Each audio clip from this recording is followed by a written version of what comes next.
कहानी की शुरुआत में हमें रास्ते में जाते हुए दो बसेस को दिखाया जाता है। उस बस में बहुत सारी फीमेल स्टूडेंट्स होती है जो वे सभी अपने क्लास के लिए जा रही होती है। उन्हीं में से एक का नाम मित्सुको था जो दिखने में काफी प्यारी थी। वो अपनी नोट्स बुक में कुछ लिख रही होती है। तब उसकी फ्रेंड्स उससे कहने लगती है कि क्या तुम हर वक्त लिखती रहती हो, क्या मिलेगा इस तरह के नोट्स बनाने से। यहाँ देखो सभी लोग एंजॉय कर रहे हैं, तुम भी क्यों नहीं करती। ये कहकर उसकी फ्रेंड उसकी नोटबुक को छीन लेती है और उसका पेन नीचे गिर जाता है और वो अपना पेन उठाने के लिए जैसे ही झुकती है तभी हम देखते हैं कि उस समय कोई चीज बहुत तेजी से आती है और उस लड़कियों के साथ उन दोनों बसेस को आधे पर से ही काट देती है, जिसकी वजह से सारी की सारी लड़कियां दो हिस्सों में कट जाती है। इसी के साथ जैसे ही मित्सुको ऊपर उठती है तब यह देखकर काफी हैरान हो जाती है कि यह क्या हो गया। अब क्योंकि वो नीचे पेन लेने के लिए झुकी थी इसीलिए बच गई थी। यह देखकर बहुत ज्यादा डर जाती है और बस से उतरकर भागने लगती है। जहाँ पर हमें पता चलता है कि इन सभी को काटने वाली चीज कुछ और नहीं बल्कि हवा ही थी जो सभी को काट रही थी। यह हवा अब मित्सुको के पीछे भी पड़ जाती है। यह देखते हुए मित्सुको चिल्लाते हुए काफी तेजी से भागने लगती है। भागते समय उसे आगे चार लड़कियां और भी दिखाई देती हैं और वो उन्हें झुकने के लिए कहती है, लेकिन काफी देर हो चुकी थी। वो हवा उन्हें भी आधे पर से काट कर चली जाती है। लेकिन उनमें से मित्सुको एक लड़की को बचा लिया था कि तभी इन्हें कुछ साइकिलिंग करते हुए लड़कियां नजर आती है जो कहीं पर जा रही थी। उन्हें भी ये बचाने की कोशिश करती है लेकिन वो हवा उनके साथ भी वही करता है जो अभी इनके दोस्तों के साथ हुआ और इसी दौरान वो लड़की भी मारी जाती है जिसे अभी उस अदृश्य चीज से बचाया था। अब वो यह देखकर काफी डर जाती है और वो इधर उधर भागने लगती है। आगे हम देखते हैं कि मित्सुको जब एक नदी के पास जाती है तो वो यह देखकर हैरान हो जाती है कि उस नदी में भी पहले से बहुत सारी डेड बॉडीज पड़े हुए थे जिसने हवा ने यानी उस अदृश्य चीज ने काट दिया था।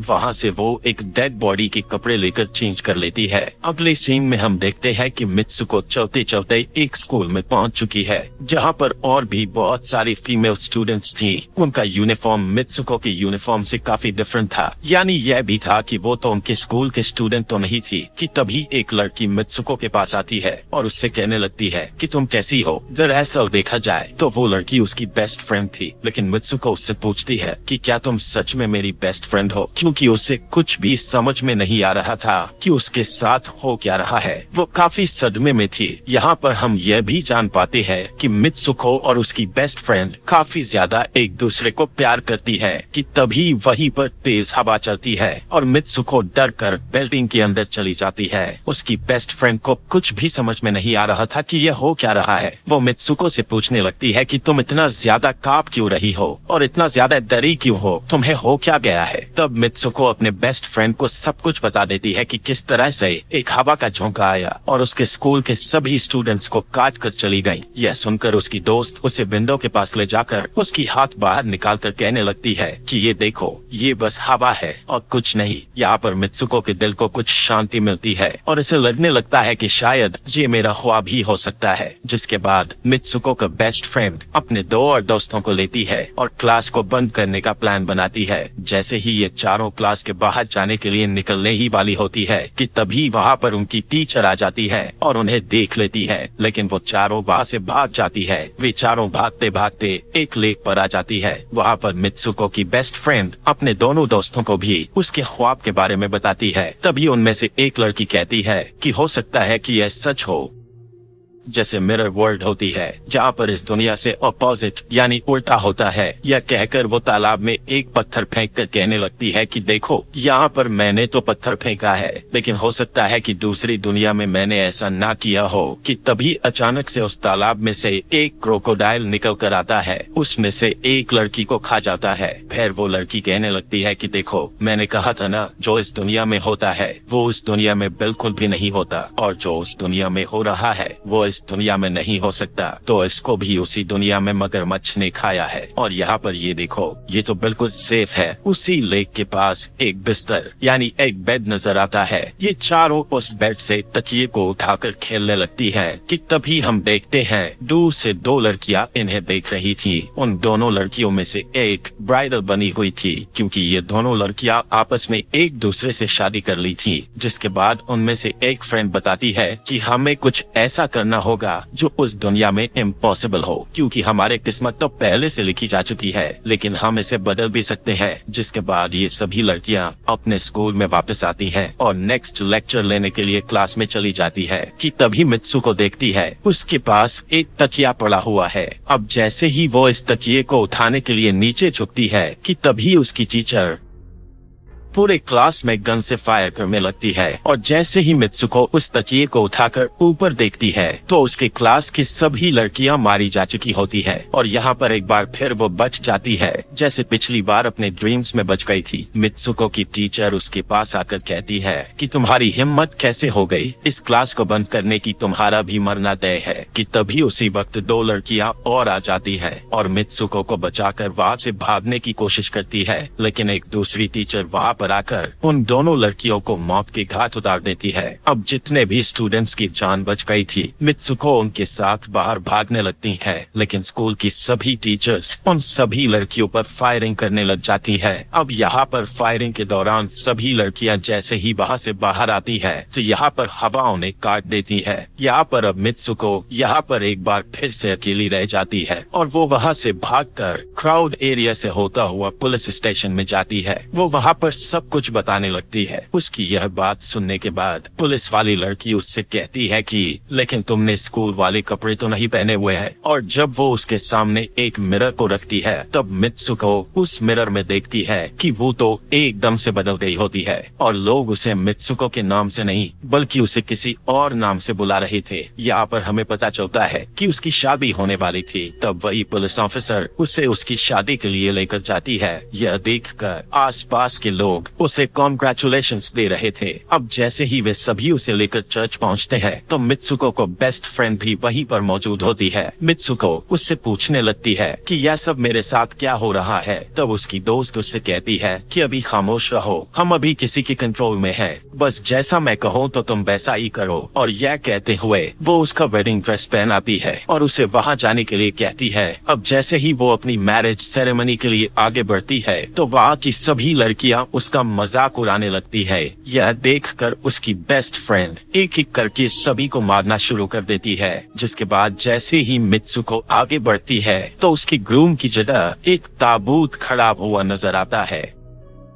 उस ताबूत को खोले जाने पर एक बड़ा पिग बाहर निकल कर आता है। मित्सुको उसे देखकर काफी ज्यादा डरने लगती है और एक टूटी हुई बोतल से उस पर अटैक कर देती है। जिसके बाद मित्सुको और उसकी बेस्ट फ्रेंड चर्च से भागते हुए बाहर आ जाती है। यहाँ गेट पर भी दो लड़कियां इन्हें रोकने की कोशिश करती है, लेकिन मित्सुको की बेस्ट फ्रेंड इन्हें मारकर वहाँ से भाग जाते हैं। उधर मित्सुको दूसरी तरफ भाग रही थी क्योंकि अब उसे लगने लगा था कि उसके साथ कुछ ज्यादा ही गलत हो रहा है। आगे जाने पर एक और मिरर में खुद को देखती है तो वो एक बार फिर से खुद को बदला हुआ पाती है। अब जिस जगह पर मित्सुको थी वहीं पर रेस हो रही थी कि तभी उसके पास कुछ लड़कियां आकर उससे कहने लगती है कि तुम तो बहुत अच्छी रेसर हो, खड़ी क्यों हो, भाग क्यों नहीं रही। और जब वो भागना स्टार्ट करती है तब वो खुद में काफी एनर्जी फील करने लगती है। जिसके बाद मित्सुको रेस जीतने की पूरी कोशिश करने लगती है। भागते समय उसे अपने डेड फ्रेंड्स भी नजर आती है जो कुछ वक्त पहले उसके स्कूल में मारी जा चुकी थी। कि तभी उसी वक्त उसकी बेस्ट फ्रेंड भी आ जाती है। तभी ये दोनों नोटिस करती है कि वही पिग और वो औरतें जिन्होंने इनको चर्च में रोक रही थी वो सभी इन्हीं की तरफ आ रही थी।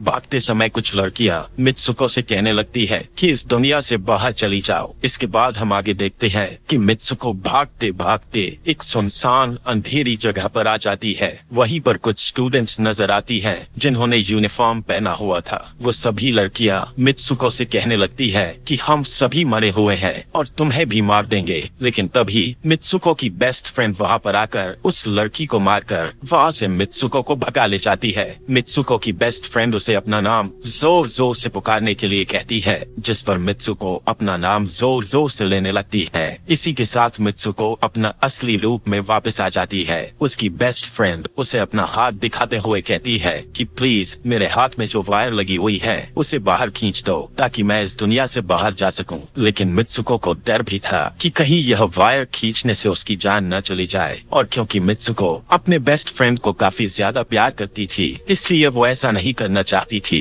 लेकिन ज्यादा उसे फोर्स करने पर वो उसकी वायर्स खींच देती है। वायर खींचते ही उसकी बेस्ट फ्रेंड की बॉडी दो हिस्सों में बट जाती है, और तभी उसी वक्त उसे एक गेट नजर आती है। उस दरवाजे से बाहर आने पर वो देखती है कि अब वो आदमियों की दुनिया में आ चुकी है। वहीं पर उसके पोस्टर्स भी लगे हुए थे जिस पोस्टर को कुछ लड़के देख रहे थे। तभी एक लड़का मित्सुको के पास आकर कहता है कि तुम फ्यूचर में हो। इस बात को सुनते ही वो बेहोश हो जाती है। कुछ टाइम के बाद जब उसे होश आता है तब वो आगे बढ़ती है। तब वो देखती है कि एक बूढ़ा आदमी गेम खेल रहा होता है, और उसी गेम में मित्सुको वही कैरेक्टर नजर आती है जो अभी बनी हुई है। मित्सुको को देखते ही बूढ़ा आदमी कहने लगता है कि मैंने ही इस गेम को बनाया है और मैं ही हूँ जो तुम लोगों को कंट्रोल कर रहा हूँ। तुम तो बहुत पहले मारी जा चुकी थी, लेकिन मैंने तुम्हारा डीएनए लेकर तुम्हें फिर से बनाया। मित्सुको को जब यह बात सुनकर उसे पता चल जाता है कि यह एक गेम है तो उसे लगता है कि शायद मैं अभी भी अपने दुनिया में जा सकती हूँ। कि तभी उसी समय एक आदमी आता है और मित्सुको को अपने पास बुलाने लगता है। तब वो बूढ़ा आदमी मित्सुको से उसकी आखिरी लेवल को कंप्लीट करने के लिए कहता है। वो आगे बढ़ने लगती है कि तभी मित्सुको को अपने दोस्त की कही हुई बात याद आ जाती है कि अगर हम इस दुनिया में कुछ ऐसा करेंगे जो दूसरी दुनिया में इम्पॉसिबल हो तो तुम इस गेम से बाहर आ जाओगी। और इसी के साथ वो इस आदमी का गला दबा देती है और कहने लगती है बस करो हमारे साथ खेलना। यह कहकर मित्सुको उस बूढ़े आदमी की छड़ी को उठाकर अपने पेट में घुसा देती है, जिस वजह से उसकी मौत हो जाती है। और यहाँ पर हम देखते हैं कि बूढ़ा आदमी यह सोच भी नहीं सकता था कि मित्सुको ऐसा कुछ कर सकती थी, और इसी के साथ उसकी डेस्टिनी पूरी तरह से चेंज हो जाती